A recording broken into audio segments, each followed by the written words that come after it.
ውድ ቻናላችን ቤተሰቦች እንኳን ወደ ቻናላችን በደህና መጣችሁ። ትናንትና ምሽት ላይና ሌሊት ላይ በተደረጉ ጨዋታዎች የኢንተርናሽናል ብሬክ ማብቃት ተችሏል። በእነዚህ የሀገራት ጨዋታዎች ላይም የሊቨርፑል ተጫዋቾች የተሳተፉባቸው ጨዋታዎች አሉ። በነዛም ጨዋታዎች ጥሩ የሚባል እንቅስቃሴ ማድረግ ችሏል።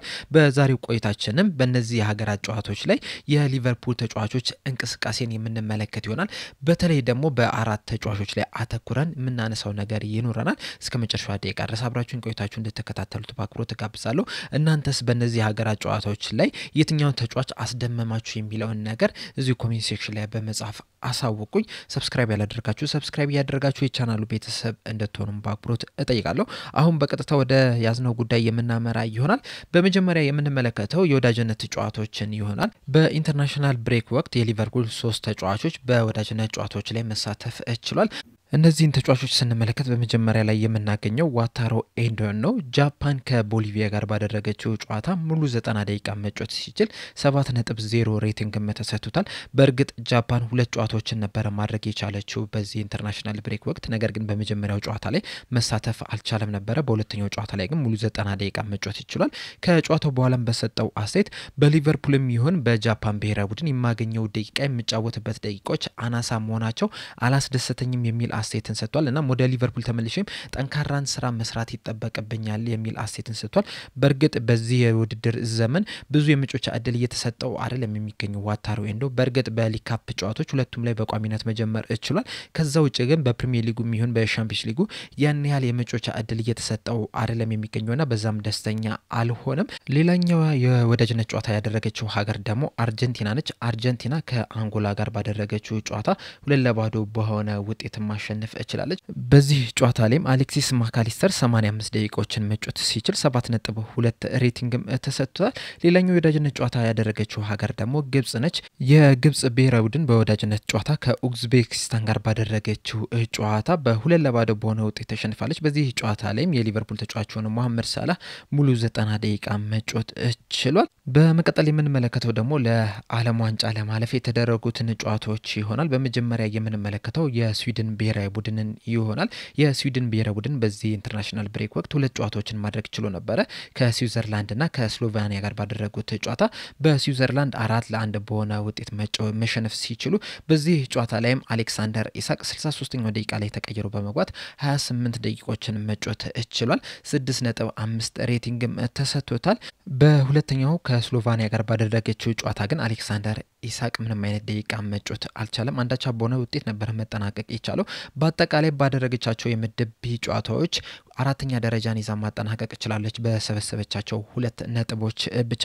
ነገር ግን ደግሞ አሁንም ለዓለም ዋንጫ የማለፍ እድል አላት። ምክንያቱም በኔሽንስ ሊግ ባለፈው አመት ጥሩ የሚባል እንቅስቃሴ ማድረግ ችሏልና በአውሮፓ ውድድሮች ላይ በኔሽንስ ሊግ ጥሩ እንቅስቃሴ የሚያደርግ በማጣሪያ ወደ ዓለም ዋንጫ ማለፍ ይችላል የሚል ህግ ስላለ የስዊድን ብሔራዊ ቡድንም ይህንን ህግ ተጠቅማ እንግዲህ ለዓለም ዋንጫ ለማለፍ ጥረት የምታደርግ ይሆናል። ሌላኛው የምንመለከታት ሀገር ደግሞ ስኮትላንድ ነች። ስኮትላንድ 2 ጨዋታዎችን ማድረግ ሲችል ከግሪክ ጋር ባደረገችው ጨዋታ 3-2 በሆነ ውጤት መሸነፍ ችላለች።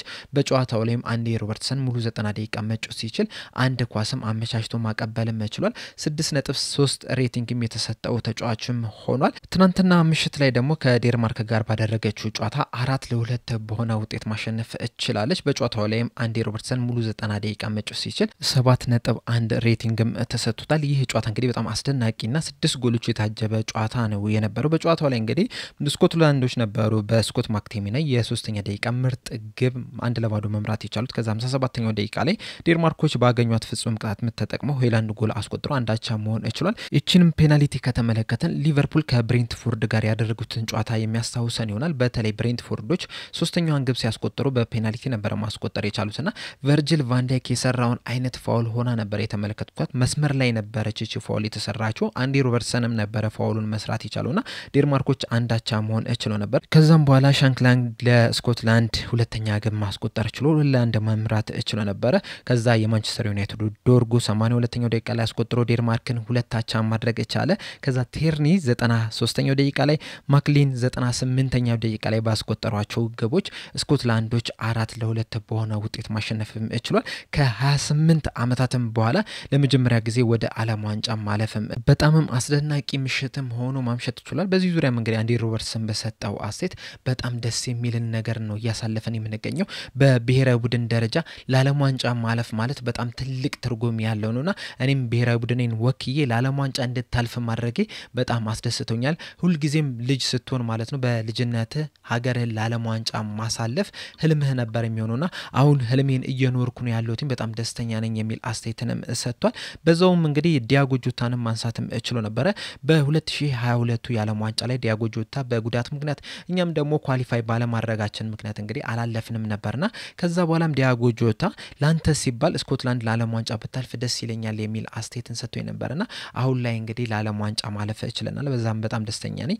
ዲያጎ ጆታም ከሰማይ ሆኖ ደስተኛ እንደሚሆን በጣም እርግጠኛ ነኝ የሚል አስተያየትን ሰጥቷልና አሁንም ድረስ የዲያጎ ጆታ ህልፈት ምን ያህል አፌክት እያደረጋቸው እንደሆነ ከጨዋታው በኋላ መናገር ይችላል። በጣም አስደናቂ የሚባል ጨዋታ ነው የነበረው። በተለይ ደግሞ የስቴዲየሙ ድባብ በተለይ ደግሞ ጨዋታው ከተጠናቀቀ በኋላ ደጋፊው ሲያሳይ የነበረው ድጋፍ በጣም የሚያስደንቅ ነበር። ጨዋታውን ካላያችሁት ራሱ ሃይላይቱን መለስ ብላችሁ እንድታዩትም እጋብዛችኋለሁ። ስኮትላንዶች እስከመጨረሻው ድረስ መፋለምም ችሏል። ይህንን ጨዋታ ባያሸንፉና አቻ ቢወጡ ኖሮ ምናልባትም ወደ ማጣሪያ ነበር የሚገቡትና ያ እንዳይሆን እንግዲህ ይህንን ጨዋታ የግድ ማሸነፍ ነበረባቸው። አሸንፈው መውጣትም ችሏል። ሌላኛው የተደረጉትን ጨዋታ ስንመለከት ደግሞ ጆርጂያ ከስፔንና ከቡልጋሪያ ጋር ጨዋታ ማድረግ ችላ ነበር። በስፔን 4-0 እንደዚሁም ደግሞ በቡልጋሪያ 2-1 በሆነ ውጤት ተሸንፋለች። ሁለቱንም ጨዋታ በሰበሰበቻቸው 3 ነጥቦችም በምድቧ 3ኛ በማጠናቀቅ ለዓለም ዋንጫ ሳታልፍ ቀርታለች። በሁለቱም ጨዋታ ላይ ማማርዳሽቪሊ ሙሉ 90 ደቂቃ መጫወት ሲችል ከስፔን ጋር ባደረጉት ጨዋታ ላይ 3 ኳሶችን ሴቭ ማድረግ ችሏል። 4 ግቦችን ቢቆጠሩበትም ማለት ነው 6.1 ሬቲንግም ተሰጥቶታል።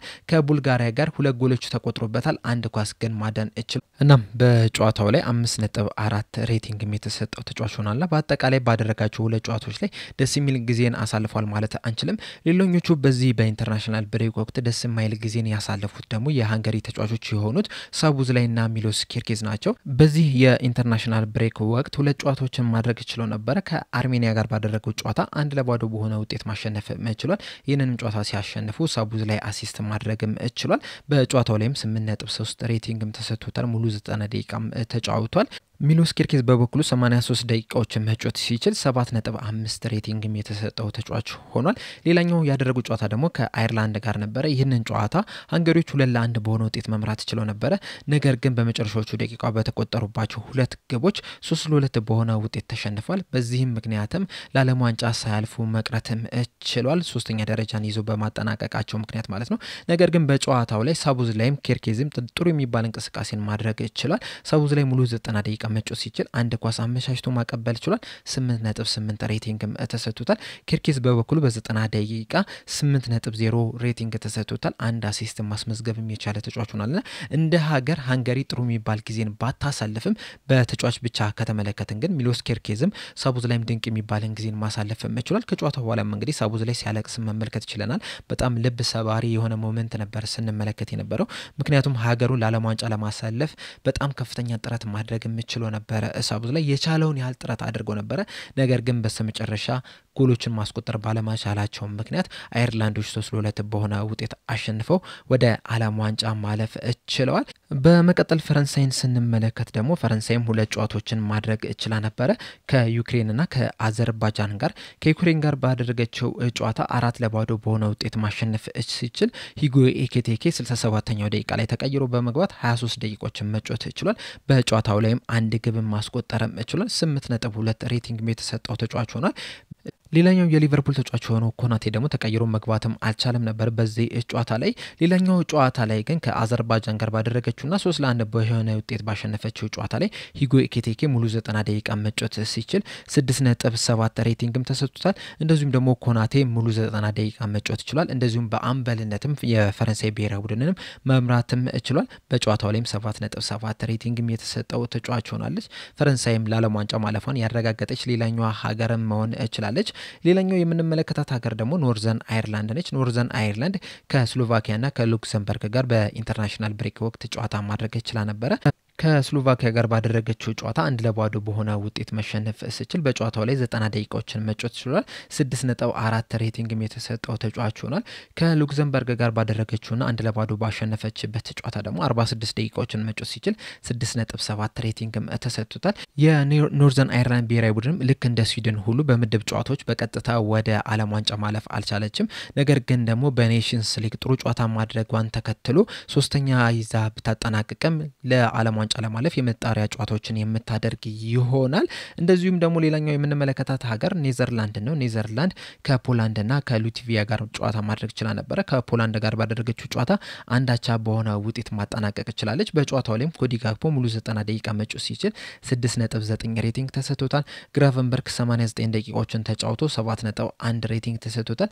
ቨርጂል ቫን ዳይክ ደግሞ ሙሉ 90 ደቂቃ መጫወት ሲችል 7.4 ሬቲንግ የተሰጠው ተጫዋች ሆኗል። ከሉትቪያ ጋር ያደረገችውን ጨዋታ ስንመለከት ደግሞ 4-2 በሆነ ውጤት ነበር ማሸነፍ የቻለችው። ኮዲ ጋክፖም በጨዋታው ላይ 1 ጎልና 1 አሲስት ማስመዝገብም ችሏል። እንደዚሁም 8.9 ሬቲንግ ተሰጥቶታል። 78 ደቂቃዎችን ያህል ደግሞ በሜዳ ላይ መቆየት ችሏል። ቨርጂል ቫን ዳይክ በበኩሉ 7.9 ሬቲንግ የተሰጠው ተጫዋች ሆኗል። ሙሉ 90 ደቂቃ መጫወት ችሏል።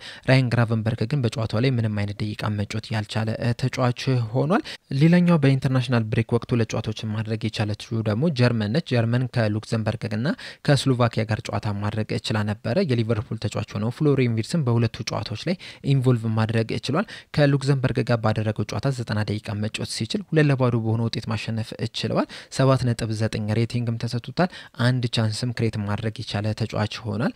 ከስሎቫኪያ ጋር ባደረገችው ጨዋታና 6-2 በሆነ ውጤት ባሸነፈችበት ጨዋታ ላይ 77 ደቂቃዎችን መጫወት ሲችል 2 አሲስት ማስመዝገብ ችሏል። በጨዋታው ላይም 9.2 ሬቲንግም ተሰጥቶታል። እንደዚሁም 6 ቻንሶችን ክሬት ማድረግ ችሏል።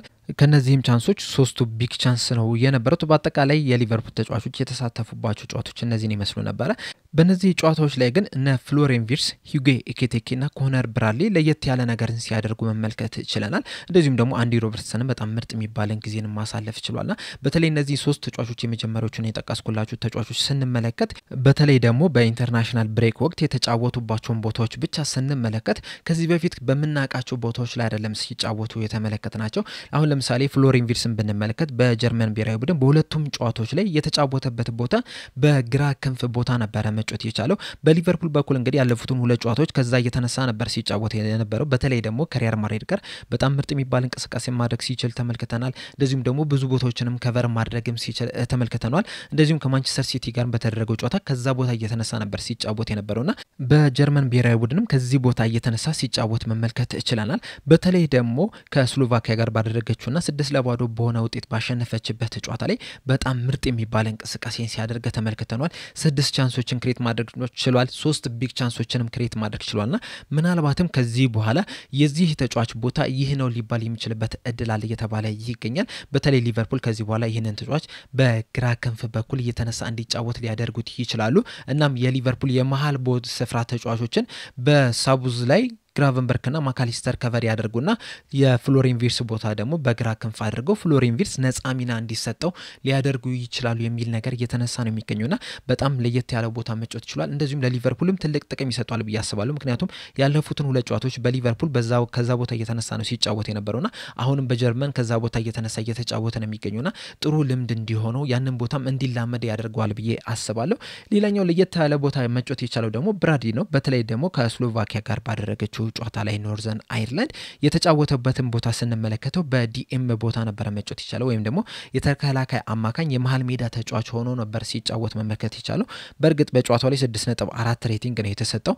ነገር ግን ደግሞ እሱ ከሚጫወትበት ቦታ ከለመደው ቦታ ለየት ያለ ቦታ ላይ መጫወቱን ተከትሎ ይህን ያህል ሬቲንግ መሰጠቱ ጥሩ ጨዋታን አሳልፏል ማለት እንድንችል አድርጎናል። ከዛ በኋላም እንግዲህ ከሉክዘምበርግ ጋር ባደረጉት ጨዋታና 45 ደቂቃ ብቻ በተጫወተበት ጨዋታ ላይ ራሱ በዊንግ ባክነት ነበር ሲጫወት የተመለከትነው። በእርግጥ በሊቨርፑል ራይት ባክ ላይ ነው የሚጫወተው። ነገር ግን ደግሞ በኢንተርናሽናል ብሬክ ወቅቶች ወይም ደግሞ ለሀገሩ በሚጫወትበት ሰዓት እንግዲህ ብዙ ጊዜ የሚጫወተው በዊንግ ባክነት ነውና ያን ያህል ያለመደው ቦታ ነው ማለት አንችልም። ነገር ግን ደግሞ የመሃል ሜዳ ተጫዋች ሆኖ ሲጫወት ይህ ለመጀመሪያ ጊዜ ነው። ሌላኛው ተጫዋች ደግሞ ሂጎ ኤኪቲኬ ነው። ሂጎ ኤኪቲኬ በፈረንሳይ ብሔራዊ ቡድን በሁለቱም ጨዋታዎች ላይ ከግራ ክንፍ እየተነሳ ሲጫወት መመልከት ይችላል። በተለይ ደግሞ ፈረንሳይ ከዩክሬን ጋር ባደረገችው ጨዋታ ላይ በጣም ምርጥ የሚባል እንቅስቃሴ ማድረግ ችሏል። ጎልም ማስቆጠር ችሏል። 8.3 ሬቲንግም ተሰጥቷልና ከምባፔ ጋር ጥሩ የሚባልን ጥምረትን መፍጠር ችሏል። በእርግጥ በሁለተኛው ጨዋታ ላይና ከአዘርባይጃን ጋር በተደረገው ጨዋታ ላይ ከነ ማቴታ ጋር ያን ያህል ድንቅ የሚባል ጥምረትን ፈጥሯል ማለት አንችልም። ነገር ግን ደግሞ ከዩክሬን ጋር በጣም ጥሩ የሚባል እንቅስቃሴ ማድረግ ችሏል። በሊቨርፑል በኩል ይህ ተጫዋች በዛ ቦታ ላይ መጮት ይችላል የሚል ጥያቄ ሲነሱ መመልከት ይችላል። በእርግጥ ከዚህ በፊት እዛ ቦታ ላይ መጮት ይችላል። ነገር ግን ያን ያህል ብዙ ጊዜ ተጫውቷል ማለት አንችልምና ሊቨርፑሎች ይህንን ተጫዋች በዛ ቦታ ላይ ማሳለፍ የለባቸውም። ምክንያቱም ለዛ ቦታ የሚሆን ተጫዋች አይደለም የሚሉ አንዳንድ ሰዎች ስናይ ነበር አስተያየታቸውን ሲሰጡ።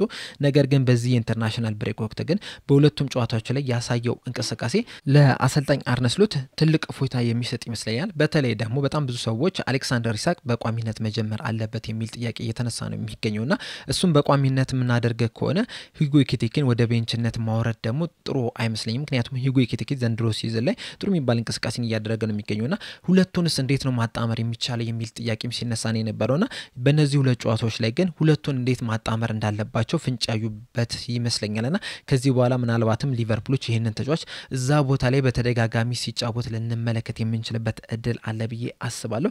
ሌላኛው መነሳት ያለበት ተጫዋች ግን አሌክሳንደር ኢሳቅ ነው። አሌክሳንደር ኢሳቅ በሁለቱ ጨዋታዎች ላይ 28 ደቂቃዎችን ብቻ ነው መጫወት የቻለው። በመጀመሪያው ጨዋታ ላይ ብቻ ነው ያንን ጨዋታ ማድረግ የቻለው። እንደሚታወቀው በጉዳት ምክንያት የተለያዩ ጨዋታዎች አምልጠውት ነበረ። በእርግጥ ሊቨርፑሎች ከማንቸስተር ሲቲ ጋር ባደረጉት የፕሪሚየር ሊግ ጨዋታ ላይ ተቀያሪ ወንበር ላይ መቀመጥ ችሎ ነበር። ነገር ግን ተቀይሮ መግባት አልቻለም ነበርና በስዊድን ብሔራዊ ቡድን ያደረጋት ትንሽም ደቂቃ ብትሆንም እንግዲህ ለሪከቨሪ በጣም ጥሩ ነው የሚሆነውና ከዚህ በኋላ እንግዲህ ሊቨርፑሎች በዚህ ላይ ነው መገንባት የሚችሉትና ለቀጣይ ጨዋታዎችም ትንሽ ደቂቃዎችን መጫወት እንደሚችል ያሳየበት ጨዋታ ነው ብዬ አስባለሁና በአጠቃላይ በዚህ የኢንተርናሽናል ብሬክ ወቅት የሊቨርፑል ተጫዋቾች ጉዳት አላጋጠማቸውም። እንደዚሁም ደግሞ ብሔራዊ ቡድን ደረጃ ባይሆንም ራሱ በግል በጣም ጥሩ የሚባል እንቅስቃሴን ያደረጉበት ኢንተርናሽናል ብሬክ ወቅት ሆኖ አልፎላቸውና ከዚህ በኋላም ሊቨርፑሎች እዚህ ላይ ነው መገንባት ያለባቸው ብዬ አስባለሁ። እናንተስ በዚህ ኢንተርናሽናል ብሬክ ወቅት በሊቨርፑል ተጫዋቾች ባሳዩት እንቅስቃሴ ላይ ያላችሁ ሀሳብ ምንድነው የሚለውን እዚሁ ኮሜንት ሴክሽን ላይ በመጻፍ አሳውቁኝ። ለአሁን እኔ እዚህ ላይ አበቃው። በቀጣይ በሌላ እስከምንገናኝ ድረስ ሰብስክራይብ፣ ላይክ፣ ሼር ማድረግ እንዳትረሱ። ቸር ያቆየን።